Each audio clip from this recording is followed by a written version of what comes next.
আজকে আমার ধনেপাতা গাছ থেকে দুটো ধনেপাতা কেটে নিই। আমার ছেলেটার মুখের একদমই স্বাদ নেই, কিছুই খেতে চাইছে না। তো ভাবলাম ওর বাবা আজকে একটু পনির এনেছে, তো পাতলা করে ওর জন্য ঝুল করে দেব। ডাল আর কত খাবে, একটু পাতলা করে মশলা কম দিয়ে ঝুল করব। তো সেই ঝুলে দেওয়ার জন্য দুটো পাতা ধুয়ে নিলাম। এখন ঝোলটা দেখো হয়ে গেছে। ঝোলটাতে দুটো পাতা দিয়ে দিই, তো ছেলেটার মুখে একটু স্বাদ লাগবে, রান্নাটা ভালো হলেও খেতে চাইবে। তো হ্যালো বন্ধুরা, কেমন আছো তোমরা সবাই? আশা করছি সবাই ভালো আছো। আমি অনেক ভয়েস ওভার দেওয়ার কারণ হচ্ছে যে টিভি চলছে তো, আর ছেলে টিভি দেখছিল, ওর জন্য ভালো করে কথাগুলো শোনা যাচ্ছে না। আর এদিকে আমি রান্নাও করছি, ওদিকে চিমনির আওয়াজটা হচ্ছে ভালো করে শোনা যাচ্ছিল না, যার জন্য আমি ভয়েস ওভার দিচ্ছি। তো এইদিকে আমার দেখো রান্না হয়ে গেছে। ছেলের ওই ঝোল করেছি পনিরের, আর আমাদের জন্য ঝোল করেছি একটু ঝাল ঝাল করে আলু ভাজা, তারপর লেচড়া ভাজা করেছি, তারপর করেছি মোচার বড়া করেছি, আর বেগুন ভাজা। তো এই ছিল আজকে রান্না বান্না। তো সব নিরামিষই চলছে, যে পর্যন্ত না ছেলেকে সুস্থ করতে পারি সে পর্যন্ত আমাদের নিরামিষই খেতে হবে, খুব মশলা কম আর পাঁচফোড়ন ছাড়াও খেতে হবে, মানে কোনো সম্বার ছাড়া। তো যাই জন্য ওইভাবেই খাচ্ছি আমরা। তো এখন একটু সুস্থ আছে। আর দেখো কি পরিমাণে রোদ ঘরে ঢুকছে, এত মানে রোদ দিয়েছে আজকে বলার মতো নেই। তো এই রোদে মানে কি যে অবস্থা হচ্ছে, বাইরে যারা লোকজনেরা বাইরে আছে কাজ করছে তাদের যে কী অবস্থাটাই হচ্ছে। তো এত গরমটার মধ্যে তো কি করব, যেভাবেও রান্নাটা করেছি। আর দেখো প্রত্যেকটা সাইড দিয়ে কী পরিমাণে রোদ ঢুকছে। ঠান্ডার দিনে তো বেশ ভালোই লাগে, গরম দিনে না অসহ্য হয়ে যায়, এত গরম হয়ে যায় ঘর। তো দেখো কি পরিমাণে রোদ ঢুকছে ঘরে।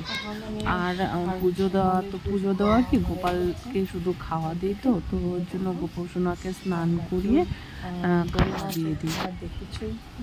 তো আর এই দেখো গোপসোনার দোলনাটা, এই দোলনাটা যে সেদিন এনেছিল রাধা অষ্টমীতে, তো সেই দোলনাটাতে কালার করা হয়নি। আর আগের যে সিংহাসনটাতে ও বসতো সেই সিংহাসনটাতেই ওখানে এখন ফিটিং করা হচ্ছে। এটাও এখন ভালো করে হয়নি ফিটিং করা, সব ঠিকঠাক করে করতে হবে।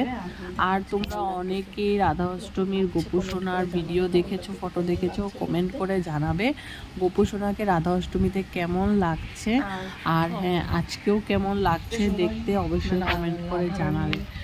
তো ওই সাইডটাতে থাকাই যায় না, তো আমি ওই রুমটাতে ঠাকুর রুমটাতে পর্দা দিয়ে রাখি না, অনেক গরম, হ্যাঁ ওর জন্য পর্দা দিয়ে রাখি। আর দেখো এতদিন ধরে মানে আমার এই আয়নাটা ঢাকা ছিল আমার চুন্নি দিয়ে। তো আজকে যেহেতু 7 দিন হয়ে গেল, তো চুন্নিটা ভাবছি চুন্নিটা খুলে দিই। আর অনেক দিন হয়েছে আমারও, দেখো মুখের কি অবস্থা, মানে এত গরম তো ঠিকই আছে, এর ওপর ঘুমাতে পারছি না টাইমে। তো আর এদিকে আমার খুব সর্দি লেগে গেছে, নাকটা মানে ভিতরে যে একটা কীরকম করছে, শুধু হাঁচি আসছে। আর আমার শুধু রোদ দেখে দেখে কীরকম লাগছে, যেদিকে দেখছি সেদিকেই রোদ, যেদিকে দেখছি সেদিকেই রোদ। তো এই গরমটাতে আর একটু হাওয়া দিচ্ছে, যার জন্য একটু ভালো লাগছে। তো দেখো এমন হাওয়া দিচ্ছে, পর্দা সব দিয়ে জানলাতে লেগে আছে। আর এতদিন ধরে আমার মুখ চোখের অবস্থাগুলো দেখে বুঝতেই পারছো কতটা আমার প্রেশার। আর বাচ্চার শরীর ভালো না থাকলেও এরকম কীরকম লাগে। তো আজকে আমাদের বাড়িতে আসবে কেউ, তো সেটা তোমরা ভিডিওটা পুরো শেষ পর্যন্ত দেখলে বুঝতেই পারবে যে কে আসবে। তো সে একটা কিছু কারণে আসছে, আমি ডেকেছিলাম যার জন্য আসছে। তো আর অনেক দিন ধরে দেখো কপালে কোনো ফোঁটা নেই, মাথায় কোনো সিঁদুর নেই, কীরকমই যেন লাগছে। তো আমাদের বলে এরকম মা আসলে নাকি সিঁদুর দিতে নেই আর ফোঁটাও দিতে নেই, যার জন্য আমিও দেইনি। তো বড়রা যখন বলেছে কিছু ভালো ভেবেই বলেছে, যার জন্য মানলে তো কোনো ক্ষতি নেই, আমার ভালোটা চেয়েই বলেছে। তো কাল থেকে সব করতে পারবো। তো আর আমি এখন ওয়েট করছি কখন আসবে, অনেকটা সময় হয়ে গেছে।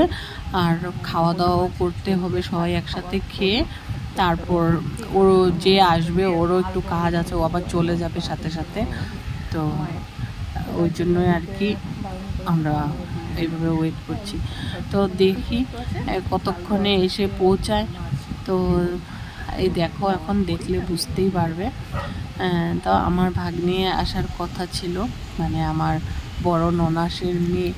তো ও আসছে, আমি ওয়েট করছি, জানলা দিয়ে দেখছিলাম কখন আসবে। ও দেখে নিয়েছে, আমি ক্যামেরাটা অন রেখেছি, ওর উপরে দেখে হাসছে। তো যাই হোক, অনেকক্ষণ ধরে ওয়েট করছিলাম। কলেজে গিয়েছিল, ওখান থেকে আসতে একটু সময় লাগে। তো ওর জন্য পুজোর ড্রেস এনেছি।